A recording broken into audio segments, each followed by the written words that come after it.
Fàájì Unlimited lètò tó tún dé. Dájí ẹ jẹ́ ká gbọ́, mọ́mí ẹ jẹ́ ká gbọ́.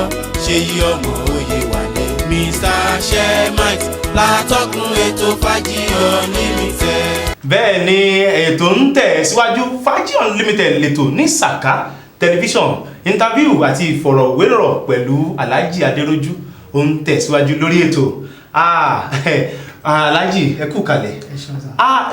Iṣẹ́ tí ẹ ṣe iṣẹ́ takuntakun ni lẹ́yìn Alhaji Barrister Dr. Sikiru Ayinde Barrister kó ló máa wà délẹ̀ fún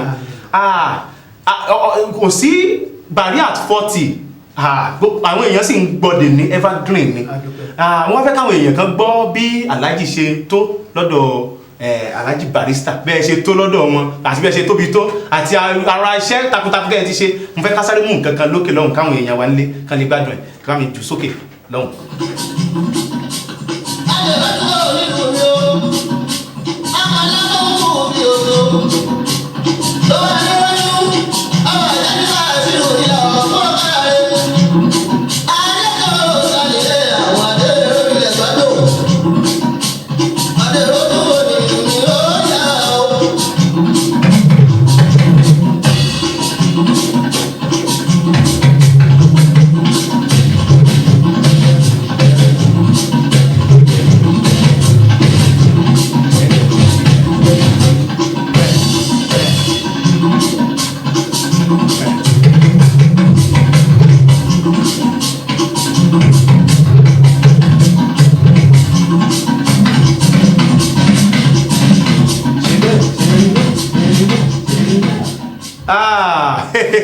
A rí pé nǹkan ju nǹkan lọ. Àlùjọ tó kí pọ́pọ́pọ́ yàtọ̀ sí ariwo lásán. Ọlọ́run tó ti ń fún yín ṣe kò ní padà lẹ́yìn yín Alhaji. Tábà wá ní ká wò ó nígbà tí ẹ̀ ń lu Barrister at 40 ara sì wà ní ó sì ṣe kébékébé nígbà náà ṣé kíní òun sì wà lára bàbá? Lágbára Ọlọ́run. Ó sì wà ń bẹ̀. Àwọn afẹ́ká ìtì ẹ̀ wá wù live àti gbọ́ nínú record bí ẹ ṣe lù ń gbà yẹn gẹ́gẹ́ ṣe sì ló lè play ẹ̀ fún wa báyìí. Ó dá ẹ jẹ́ ká tiẹ̀ wo ẹ jẹ́ ká mú nǹkan kan ẹ jẹ́ ká mú nǹkan kan ẹ fún mi ní instrumental yẹn ní òkè lọ́hùn. Bí wàá ti sọ Alhaji ní Adérójú onílù mi ó yá o.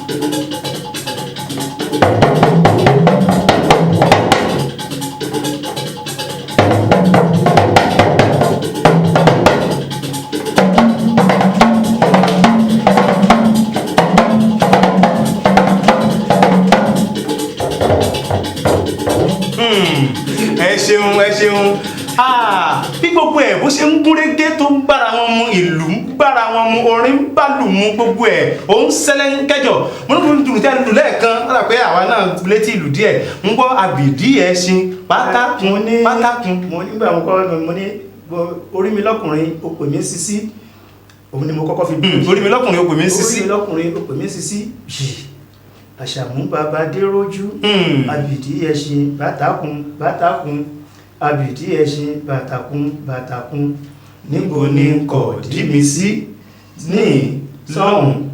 Wọ́n á ní Agbájé Lọlá Àyìndé gbọ́n mi sí mọ́jọ̀ ẹni tí ò gbọ́n mi sí mọ́jọ̀ lọ́mọ bí gbọ́n mi sí mọ́jọ̀ ṣe bẹ́ẹ̀ ṣe bẹ́ẹ̀ mo ti ṣe bẹ́ẹ̀ ṣe bẹ́ẹ̀ ó yá ṣe bẹ́ẹ̀. Kábíyèsí Ọlọ́run lẹ́yìn Ọlọ́run mo tún bá nǹkan olágbára pọ̀ wọ́n á wò pé pẹ̀lú bí ìlú bó ṣe ń dúndún tó ń sọ̀rọ̀ báwo lẹ ṣe ń ráàyè ṣe rìhásà kí ló ń fún yín ní inspiration báwo ni inspiration ṣe ń wá. Ọlọ́run ni ẹ Ọlọ́run ni ẹ àṣírí for the past 35 years mi lọ́dọ̀ Alhaji kò pẹ́ àfi fẹ́ lọ ṣe rẹ́kọ̀dù studio kò sọ pé ẹ wá sí rìhásà kò sí rìhásà rárá. Mọ nǹkan tó fẹ́ kọ àwa náà ò tí ì mọ nǹkan tá a fẹ́ lù nígbà tá a bá dọ̀hùn lórí gan composition gan tó ń ṣe tí wọ́n fẹ́ fi ṣe rẹ́kọ̀dù studio Alhaji ti máa ṣe composition mi. Studio náà ti máa ṣe competition mi. Eléré máa ṣe rìhásà oṣù mẹ́ta kó tó wọ studio.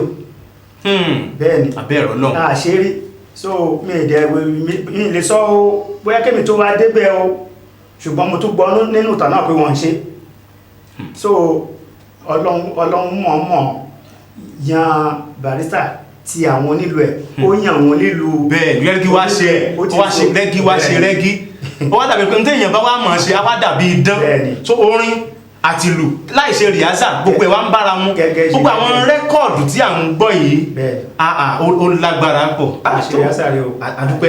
àdúpẹ́ tí wọ́n ní ká wò ó bẹ́ẹ̀ ṣe pẹ́ lọ́dọ̀ Alhaji tó àwọn bó ní iṣẹ́ ìlú orin ló ti gbé yín dé àwọn bolẹ̀ ti lọ káàkiri dé. Olúwa ṣeun àdúpẹ́ lọ́dọ̀ Ọlọ́run so ṣàṣà níbi tá a ti dì ní àgbáyé nípa iṣẹ́ ìlú àtórin ìlú náà ni òun ló gbé mi lọ sí hajj lẹ́ẹ̀kínní òun ló gbé mi lọ sí hajj lẹ́ẹ̀kejì òun ló gbé mi dé Canada òun ló gbé mi dé America òun ló gbé mi dé London òun ló gbé mi dé Holland òun ló gbé mi dé Spain òun ló gbé mi dé Belgium òun so ṣàṣà ti lọ káàkiri ṣàṣà níbi láti lọ. àdúpẹ́ lọ́wọ́ Ọlọ́run ọba mi Èdùmàrè dáadáa tọ́lọ́run ọba mi ṣe fún yín lágbára Ọlọ́run kò ní bàjẹ́ àdúpẹ́ àtàwọn wá ní ká wò ó pẹ̀lú bó ṣe jẹ́ pé ẹ máa ń lọ káàkiri tẹ́ ń lọ tínú yín ń dùn ǹjẹ́ ó ní ọjọ́ kan tẹ́ kàn tí ẹ rò pé iṣẹ́ ìlú tí mò ń lù yìí ó sú mi ó ṣé mi ò ní pàtì báyìí ṣé torí kò sí bẹ́ẹ̀ bá ń gba rere kó má gba ibi ọjọ́ kan bí wọ́n ti ń gbójú ọ̀run ṣe wù kó funfun tó sánmà dúdú díẹ̀ wà kò sí kó má sí challenges pé bóyá nǹkan kan wá ṣẹlẹ̀ wọ́n pé kí ni ìmọ̀ fẹ́ sú mi ṣé ọjọ́ kankan wà bẹ́ẹ̀. no ṣe mọ̀ pé iṣẹ́ tí èèyàn bá yàn láàyò fúnra rẹ̀ tí ó ti yé sìn inú èèyàn máa dùn sí ni bó ti wù kó rí inú èèyàn máa dùn sí ni so àwọn challenges tó wà kìí ṣe pé bí ẹni pé tẹ́lẹ̀ ṣe mọ́ pé mi lọ́la tí ó wáyé pé ikú ló yọ ọwọ́ Alhaji gan láwo ni kò sí ọ̀rọ̀ retirement lọ́yẹ́ ọ̀rọ̀ ọkọ̀ nù orin náà pé ẹ má fẹ́ nu rìtáyà mi so di ọ̀la àfitọ́lọ́mbà tó sọ pé kàṣíwọ̀ṣẹ́ lókù so kọlọ́mbà dẹ̀ gba ọwọ́ lọ́wọ́ wa so a ṣe ń ṣiṣẹ́ studio wọ́n rí pé studio bá wá sí à ń ṣe bẹ́ẹ̀ wọ́n fẹ́ ṣe jíǹkù sí à ń lọ àdẹ̀tò ní àwọn gúrùpù tá a kó jọ nígbà tí àkókò mélòó kan ṣe rí wọ́n so tó jẹ́ pé wọ́n fẹ́ fúra fún entertainment something so a lọ fi describe fún Ọlọ́run àfi so dáwọn lára yá bẹ́ẹ̀ ni ọ̀dà ẹ ṣeun gíbí àgbà ọ̀jẹ̀ nínú iṣẹ́ àńlùlù yìí kí ni ìmọ̀ràn tẹ́ ní fún àwọn onílù tó ń bọ̀ lẹ́yìn ìtàjọ́ ọmọ kéékèèké. That's fine. Ìmọ̀ràn tí mo ní fún wọn ni pé iṣẹ́ yìí ẹni tó bá mọ̀ kóun fẹ́ ṣe kó dúró tì kó mọ àpàdé àlùdíẹ̀ kó wá ní respect ìbọ̀wọ̀ fún bẹ́ẹ̀ ni kó dẹ̀ ní àforítì yẹ́sì so tí àwọn yóò bá ti ní gbogbo yẹn kò sí bí ìdán ni ákàndé ṣàdédé bára ẹ̀ lókè ní ọjọ́ kan ní so kó mọṣẹ́ yẹn níbi tó ń so kó dẹ̀ ní bọ́ ṣe ń bọ̀ fágbà kó dẹ̀ ní àforítì torí kò síṣẹ́ tí kò sẹ́gbé nínú ẹ̀ bẹ́ẹ̀ ni kò sí ẹni tó fẹ́ jẹ́ ẹ̀yìn inú àpáta oníwẹ̀nú àké so àwa náà kìí ṣe pé àrí ìwòsí tàbí ẹ̀gbin ṣùgbọ́n àforítì àti ìfẹ́ so òun la ní títí tí ẹ̀sùn yìí débi tí so ògùn rọ̀ wọ́n kán jọ tó lọ́wọ́ kán ṣe kọ́dẹ̀jọ́ ọmọ olúàbí so kán má borúkọ wọn jẹ́ kán má borúkọ iṣẹ́ ìlú náà kán má bàjẹ́ so àwọn ọ̀rọ̀ tí mo nílò fún wọn yẹn. ẹ ṣeun ẹ kú ohun látàárọ̀ torí àwọn tó ń wò wá nílé wọ́n lè ní nǹkan kan láti bá yín sọ tàbí ẹ̀rọ ìbánisọ̀rọ̀ wo náà lè pè yín sí. tó wọ́n fẹ́ pè mí sí orí ẹ̀rọ ìbánisọ̀rọ̀ kán pè mí sí orí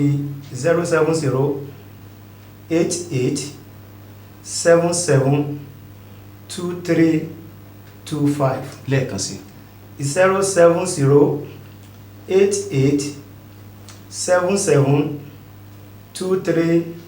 07088772325. ẹ ṣeun tá a pè yín tẹ́ ẹ jẹ́ wa mo pín nígbà pé tó bá tún pè yín ní ọjọ́ mi ẹ tún máa jẹ́ wa lágbára Ọlọ́run ọba ẹ ṣeun sá kó tó di pé máa yọ̀ǹda yín pátápátá lórí ètò ẹ jẹ́ ká tiẹ̀ ṣeré pá díẹ̀ torí pé ó sì wà lára ẹ fún wa ní instrumental lókè lọ́hùn ká tiẹ̀ ṣeré pá díẹ̀ kí n tó tu yín sílẹ̀ pátápátá. Saka tẹlifíṣàn náà láwà lórí ètò Fàájì Unlimited. Hey, ladies and gentlemen, Saka television, Saka television good for you. Saka television dára púpọ̀. Ladies and gentlemen,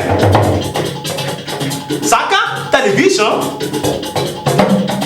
Ladies and gentlemen, Saka television on YouTube. Go and subscribe. No more, no less. Kẹ́ má sọ pé mo dáràn ẹnu, mo sọ yìí mo dúró. Olóòótọ́ ìmọ̀ ilẹ̀ ni. Ẹ lọ subscribe síbẹ̀. Saka television. Saka television.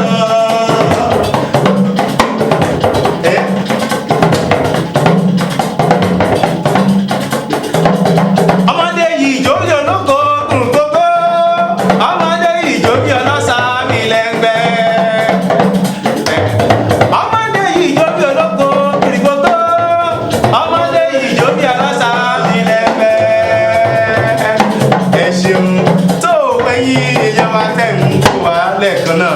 A dúpẹ́ lọ́wọ́ yín lágbára Ọlọ́run ọba mi á tún máa pàdé lọ́jọ́ mi ọjọ́ rẹ̀ Olúwaṣeyì Oyèwálé lórúkọ tọ̀dọ̀ tèmi anointed presenter láyé ń pè mí Shemite lèmi ń jẹ́ nígboro bẹ́ẹ̀ ni mo sọ pé Ọlọ́run ló mọ mí mọ̀ mí tó mọ̀ mọ̀ mí fún mọ̀mọ́ mi kí mọ̀mọ́ mi bá lè mọ̀ kọ́mọ tó ń bí kì í ṣọmọkọ́mọ bẹ́ẹ̀ ni kì í ṣe mọ́kúmọ títí ọjọ́ mi ìta tún máa pàdé àní sọnù tọmọtọmọ ó dàbọ̀.